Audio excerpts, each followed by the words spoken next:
What's up, NFL fans? The NFL draft is about a week and a half from today. Today's April 15th, and today I'm going to be acting like I'm the Chicago Bears GM, but obviously I'm not. Do I know all these players that are in the NFL draft? No, I do not. You guys are going to agree with some of the stuff I'm going to say. You guys are going to disagree with some of the things I'm going to say as well. So if you agree or disagree, comment down below what you guys would do if you guys were the Bears GM. But let's get right to it. The Bears added some really good pieces in the offseason. They signed DeAndre Swift from the Philadelphia Eagles, Gerald Everett to go along with Cole Kmet, Kevin Byard, and you guys re-signed Jalen Johnson to 4 years, $76 million. Now the biggest addition, obviously, is Keenan Allen. Um, it's a no-brainer why it's a huge addition to this Bears offense. Um, Mainly for Caleb Williams. Now it's a unanimous decision that everybody knows that the Bears will draft unanimous will draft Caleb Williams. So it's DJ Moore, Keenan Allen, Cole Kmet, and DeAndre Swift, and then you can add Gerald Everett in there also. Now the backup running back for the Bears, I don't remember his name, but he's a good receiving back as well. So you add him to the mix as well. So with the first overall pick, you obviously go Caleb Williams. Now with the ninth pick, in my opinion, if Dallas Turner is there, I believe that's his name. If he's there at 9, round 1, pick 9, which is the Bears' second overall pick, you draft him. No brainer. No brainer. The Bears only have 4 draft picks, but you want to add edge rushers in today's game, especially. So to Montez Sweat and Dallas Turner together would be a fun dynamic duo to watch. The Bears were really hot towards the end of the last year.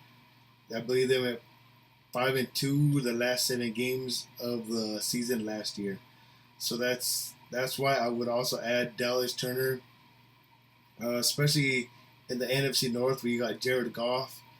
I mean, the Lions run the ball a lot more than they pass, but you got to get to the quarterback, especially Jordan Love. And then who am I missing? The Vikings. The Vikings should have a rookie quarterback as well, depending if they trade up. So, and nonetheless, you got to have edge rushers to sack the quarterback in today's game. So that's why, to me, if Dallas Turner is there at 9, you draft him. Now, what I would do if he's not there, and you could draft Rome, receiver from Washington. I'm going to mispronounce guys' names. That's why I'm only calling him Rome.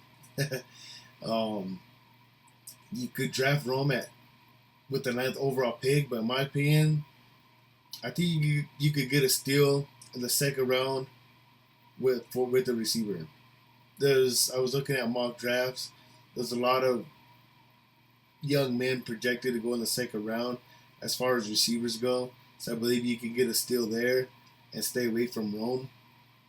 Um, but also by not drafting Rome there at 9, you're gonna get a second round pick in addition with a few more to add on to your 4 draft picks. So you could have potential 7 draft picks just by trading your 9th overall pick. So that's why I would trade the 9th overall pick, and I would stay away from Rome. Now I would trade to about early 20s to about late 30s to the 32nd, obviously, the last first round pick in the NFL draft, the 32nd pick. I would draft. I'm gonna give you about 3 different options. We're gonna go A, B, and C. So 3 different options. Option A for me, and it's really a toss up for me. It's really a toss up. I would draft. I'm gonna mispronounce the homie's name. Latu, edge rusher from UCLA. I like him a lot. Not to go along with Sweat. I think that'd be really fun dynamic duo as well. And then with their second round pick, I would draft a receiver slash offensive lineman. That's what I would do if I was the GM. You can draft. Let me just pull up one of these guys' name. This is early second round, but I'm just gonna give a random name. Roman Wilson, receiver from Michigan, and I wonder if I could find one more. Troy Franklin, receiver from Oregon. That's just two of them. There's like 10 second round receivers that you can pick in the second round. So that's why I would save it from Rome. So that's my option A.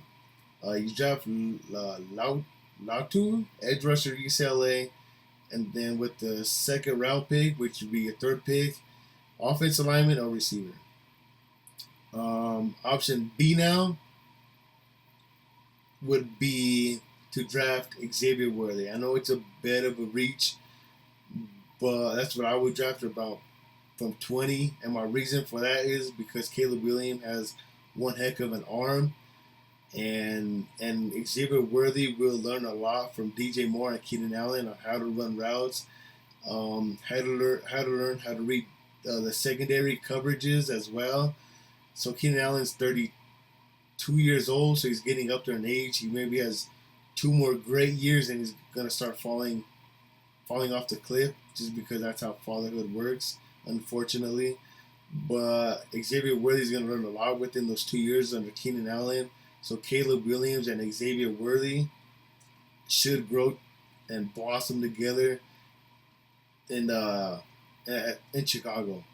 And then also with Xavier Worthy though, he can stretch the field. By stretching the field, there's less men in the box, which means more running lanes for DeAndre Swift, and more actually route running, more beautiful route combos, more spacing is what I'm trying to get at for Cole Kmet, DJ Moore, and Keenan Allen when you can stretch the field, which Caleb has the arm and Xavier has the speed.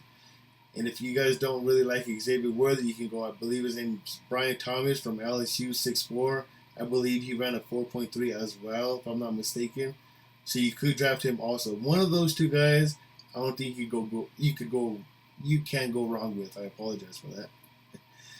But it's your second round pick. Now you can draft the offensive lineman. That's what I would do.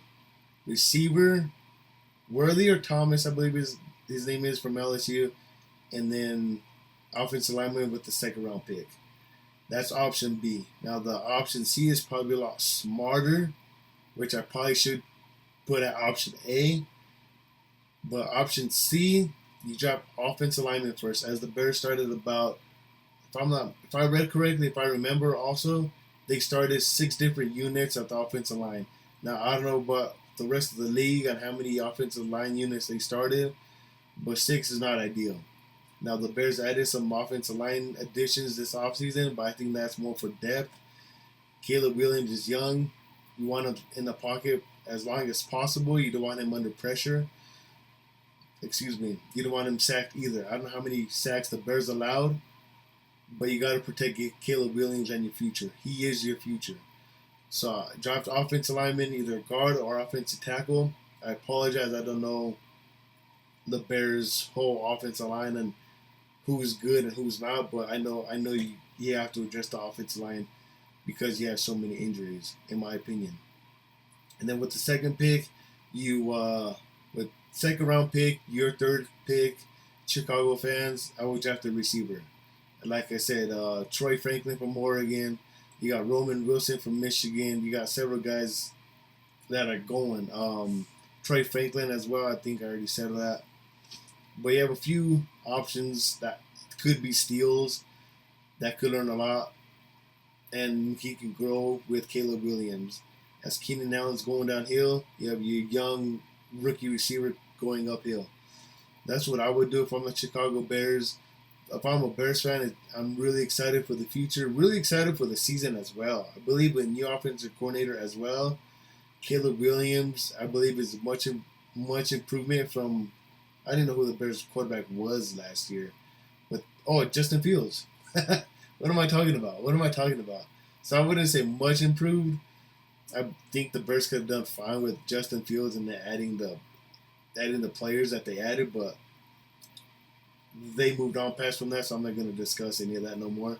It's going to be Caleb Williams, Keenan Allen, DJ Moore, Cole Kmet, Gerald Everett, DeAndre Swift. Really fun time. And that's just right now. In the draft, they're going to obviously add more. So you trade the 9th pick, get some more draft picks, and that's what I would do. If you guys enjoy this video, like and subscribe. Comment down below what you guys agree or disagree with, and what you guys would do if you guys were in the Bears situation. That's just what I would do personally. I'm gonna try to do more of these, at least 10 teams, the top 10 picks, and then I gotta do my Broncos, which is a headache. But yeah, hopefully you guys enjoyed this video. I think I covered everything that I wanted to cover as far as the Bears go. I mean, that's just the first and second round. From the third round on, you can add whatever. You can obviously get a steal as well. You can draft a corner, a safety in the third round. I don't know. You can do a lot. You can add for special teams, which a lot of people don't want to draft for special teams, but you got to. There's three sides of the ball: offense, defense, and special teams. And I believe the Chiefs won the Super Bowl because of special teams, right? If I'm not mistaken, I believe the Niners missed a field goal. I don't know, whatever. Special teams matters on the National Football League. It's not just two sides of the ball. There's three sides of the ball you got to count for. Imagine you have bad punt coverage all season, but you draft a rookie that knows how to play punt coverage, and that just flips the field because you punt the ball instead of them returning it 20 yards, and they get the ball at their 40. Now they get at their 20. Like it makes a huge difference. I know 20 yards is a lot, but I gotta exaggerate that special teams really does matter in the National Football League. But that's gonna conclude this video. If you guys liked it, like and subscribe. There's gonna be more to come. The Washington Commanders are next, though. Thanks for watching. Peace.